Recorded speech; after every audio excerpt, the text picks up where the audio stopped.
mbokki Yeumbeul mbokki Pikine mbokki Sénégal maa ngi sant yàlla bu baax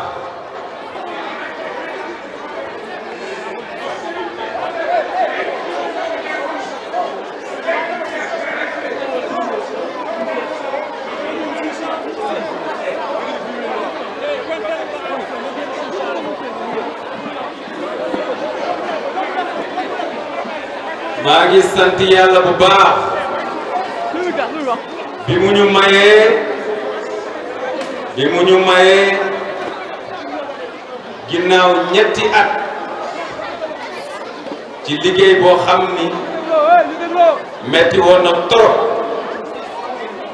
yàlla dimbali nu tey ñu ñëw bay dagg ribon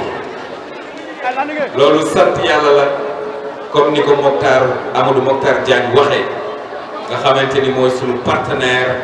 ci li nga xamante ni mooy centre commercial Al Maktoum.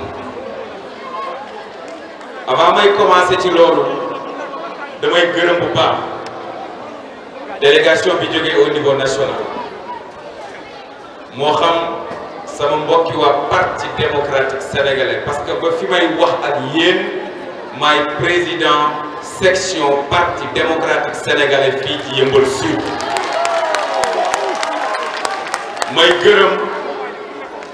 may gërëm délégation bi nga xamante ni moo jógee au niveau national di madame le ministre Aminata Lo yàlla dogal ñu bokkoon benn gouvernement muy gouvernement Souleymane Ndéné Ndiaye yàlla dogal aussi maag moom ñu collaborer ci wàllu politique fii ci département de Pikine avant may am yenn responsabilités yi may gërëm bu baax a baax ki nga xamante ni mooy Cheikh Ahmed Tidiane Youm nekk di coordonner li nga xamante ni mooy directoire parti de l'unité et du rassemblement bu Seyd Mouhamadou Moustapha Sy responsable moral daayira Moustarchidine wala Moustarchidat di président parti de l'unité et du rassemblement Cheikh Ahmed Tidiane maa ngi lay gërëm bu baax soo demee jébbalal ñu sëriñ bi suñu ngërëm ak sunu kontante ci délégation bi mu envoyé démb ak bi mu envoyé tey dinaa ñëw ci Yewwi local waaye balaa boobu dama leen bëggoon wax li tax lu mel nii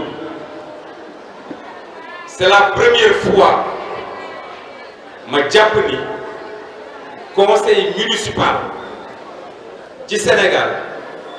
di def ci partenariat public privé. Parce que jusqu'à un passé récent, il était interdit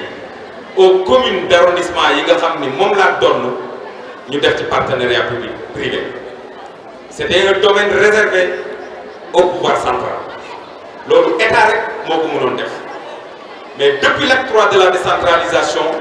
nous sommes devenus des communes de plein exercice. Donc jóge commune d'arrondissement dem commune de plein exercice. Man nag ci la comprendre ni avec l'acte 3 de la décentralisation chacun pour soi Dieu pour tous boo ubbee rajo bi saa su nekk da ngay dégg maire yi di jooy ci Sénégal naan acte 3 rey na maire yëpp ma ne kon xanaa acte 3 Yeumbeul rek la baaxee parce que soo comprendre say mission en tant que maire di nga xam ni état bi du la defal tarfatal ay nit lii ñu def yépp en termes de réalisation defal loo xamante ni état moo ko waroon a defal ndax suñu yoon nekkul ci sécurité publique et pourtant maa dem wuti ki nga xamante ni mooy suñu partenaire mu tabaxal ñu poste de police ma équipé ko à coût de 35 millions ba pare teg deuxième niveau ci kaw jébbal ko li nga xamante ni mooy état loolu état la waroon ñuy remercier ñi nga xamante ni ñooy policiers yi nga xamante ni tey ñoo ñëw taaral bés loolu mairie bi ko def waru ko woon état la waroon collège ku ne xam na ni bokkul ci compétence yi ñu transféré collectivité territoriale depuis 1996 et pourtant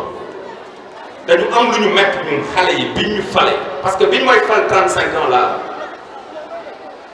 ànd ak Abdoulaye Wade ba ñàkk nguur gi mënoon a dem mais demuma ma toog ci wetam dugg kaso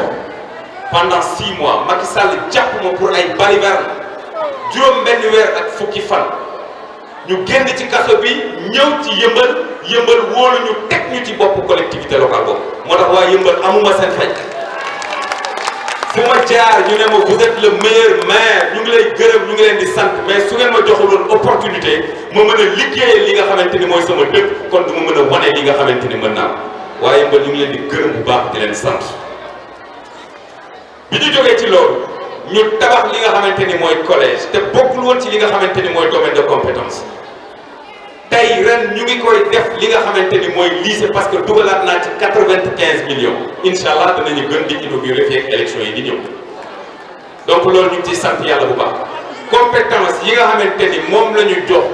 collectivité locale collège bokk ci sécurité publique bokk ci mais comme acte 3 chacun pour soi Dieu pour tous il fallait prendre nos responsabilités pour marquer à jamais notre passage bi nga xamante ni mooy ci collectivité locale bii di Yeumbeul Sud et loolu moo indi aussi lu mel nii parce que dañu jàpp ni nit ñi jàppee woon collectivité locale maanaam maire yi ak département yi depuis 1996 maanaam mbiri social kese loolu dafa war a jeex ci Sénégal bi ñu ñëwee ñun nous avons fait focus si li nga xamante ni mooy les infrastructures sociaux de base yi manqué woon ci Yeumbeul Sud loolu moo waral tey comme bi ñu comprendre suñu mission en tant que maire ma ñëw seet si benn promoteur bu tudd Amadou Mokhtar Diagne moom ak yeneen ñaari promoteur ni leen dama soxla ab centre commercial fii nga xam ni xale yi dañ fi daan takk ay fas ñi fi daan def ay peñe mu liis ñi fi teg ay taabal ma ni non seulement mën nañ def une pierre deux coups mën nañu taaral gox bi def lu fi mustaam mais régler waale aussi li nga xamante ni mooy l'assiette fiscale de Yeumbeul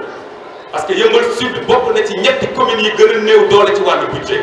mais tey suñu demee ba concours bu ñu def ci Pikine wala ñu def ko ci département de Kër Massar ñu ne Bara Gaye mooy meilleur maire de ce département nañ sant yàlla 10 septembre bii ñu génn le 12 laa yebal benn délégation ñu dem jëli trophée wu ren bi comme ni ma yebalee woon délégation daaw ñu jëli trophée wu daaw loolu yëpp sant yàlla suñu ko waa Yeumbeul joxul woon opportunité bi du ñu mën a def lu mel noonu bi ñu Mokhtar ñëwee proposé liggéey bu taaru bii fekk am na ay la yëwén keneen koo xamante ni njëkkoon naa jàpp ni kii moo ko war a mën a liggéey mais Mokhtar ñëw proposé lu extraordinaire ci centre commercial Al Maktoum bi ci laa gis réalisation bu pare dàq maquette bi gën a rafet maquette parce que bi ma présenté maquette bi dama ko ni Mokhtar mu ne ah ma ne ko yow mënoo defar lu mel nii mu ne ma si mën naa koo defar automatiquement j'ai convoqué le conseil municipal avant conseil municipal j'ai convoqué le bureau municipal ma ci nuyu bu baax yi nga xam ne mooy madame le maire Marème Sylla di ñaan ngeen tàccul ma ko bu baax a baax di ci gërëm Papa Ndiaye Ousmane Biaye di ci gërëm ki nga xamante ni mooy monsieur Babou ak ndem si yàlla Mor Aram Kébé yàlla na ko yàlla yokk leer ca Barsax bi ñu mën nangulee loolu ni ma monsieur le maire jox nañ la autorisation nga contractualiser ak ki nga xamante ni mooy Mokhtar construction Aminata Sall fàttewuma la moom it conseiller municipal ma nga woon ca délibération monsieur Tamba mi wax léegi mu ngi woon ca délibération ak bépp conseil municipal boo xamante ni yaa ngi fii Doudou Badji dama doon bañ a lim moo doon dama xel a dem ci Aminata Sall bi ñu délibéré ñu contractualiser ak Mokhtar ci liggéey boo xamante ni warul woon mat ñaari at tey ñu ngi ci ñetti at ak lu topp ndax la suñu mbokk waa APR nga xam ni bëgguñu lu baax te mosuñoo bëgg lu baax sax d'ailleurs yàgg nañoo marche jaar ci route de Boune bii naan soxla wuñu lii parce que Bara Gaye def ñuy nax mënu fi defar lii ba ñu dem ba waa Descos moo tax tey bi may ñëw di dugg fii sama yaram dafa taw dañu dem ba Descos arrêté liggéey bi pendant juróom-benni weer Descos arrêté liggéey bi pendant juróom-benni weer parce que waa APR ak ñi ñu àndal ci Benno Siggil Sénégal xaw ma nu mu tuddati Benno Bokk Yaakaar xaw ma Benno Tas Sénégal Tas Yaakaaru Sénégal ñoom ñoo ñëw di marche di casse di def ay conférence de presse ba ñu arrêté liggéey waaye nag ki ma jàngal politique muy président Abdoulaye Wade dafa am lu mu doon wax nee na un jeune qui cesse de revendiquer n'est plus un jeune boo amee lu la métti waxal ni da nga am lu la métti suñu ko réglé nga continuer suñu ko réglé wul nga continuer ma sol suma dàll ànd ak Mokhtar dem seeti le directeur de la DSCOS muy colonel bu baax Sabouri Ndiaye ñu waxtaan ma wax ko relance politique yi ci nekk ci la soog a lever li nga xamante ni mooy interdiction yàlla dogal Mokhtar ni ñu monté projet bi lii mooy partenariat public privé mooy ni Abdoulaye Wade monté woon autoroute à péage c'est-à-dire ñun ñoo moom suñu suuf jaayuñu ko Mokhtar ñu ñëw jox ko Mokhtar dem jëli ay millions ñëw investir fii ñu séddoo cantines yi jaay na ay cantines am pare na après dafay dem yoonam damay jébbal sumay caabi après li nga xamante ni mooy infrastructure bi à partir d'aujourd'hui tey la lan tey le 9 octobre 2021 waa Yëmbal waa Sénégal jàpp leen ni le centre commercial Al Maktoum est un patrimoine de la commune de Yeumbeul Sud.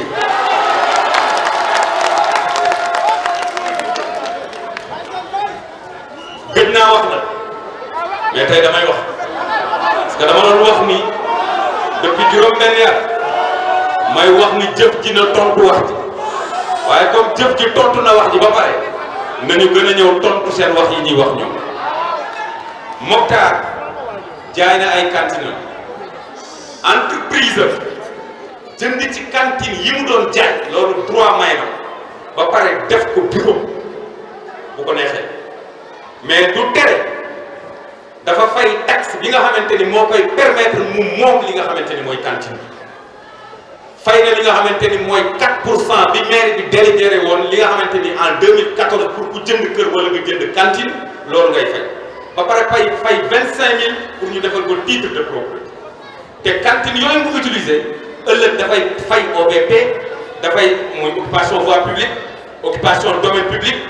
bu defee plaque dafay fay publicité at mu nekk dafay fay patente ñun nag ñaar fukki cantine yi nga xamante ni moom lañ ci am même su ma nekkatulee maire jàpp leen wax ji ma yor ku ko jaay dinaa ko porter plainte parce que patrimoine u Yeumbeul Sud loolu même ñiy wut maire bi nañ ko xam même ëllëg su ma demee fii ak 5 ans parce que bii di ñëw moom leer na ba pare moom mais doo dox yi ñëw waaw ñun duñu dem ci ay élection di jàpp ni surtout bi ñu boole koo xamante ni ay la yéwén c'est le piètre ministre de l'économie que le Sénégal n'a jamais eu muy ki nga xamante ni neex a dëkkal yow ñu ngi la dénk lu toll ni économie Sénégal au lieu nga dem développé ci ko yow yaa war a teg planification bi war a dem wuti koppar yi war a développé réew mi tey ngay ñëw ñu lay gis ci ay ba yu débat de caniveau ay yu ñàkk fayda yoo xamante ni ñun dañoo sax rus bi nga xamante ni nee na ci ñun la dëkk mais dama bëgg a wax Macky Sall lu leer ñun kenn duñu importer maire Yeumbeul Sud a déjà choisi son maire et il s'appelle Modou Bara Gueye donc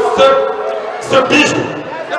boo xamante ni amul ci département de Pikine amul ci région de Dakar c'est pas parce que ñoo ko def que duñu ko wax ki ñu ko dippee muy Seyd Cheikh Tidiane Sy Al Maktoum dafa doon wax ni avant jamono di yàqu nit moo daan tagg boppam moo daan taxaw naan maa def nangam mais nee na bi ci koy yàqu rek la nit di tagg ni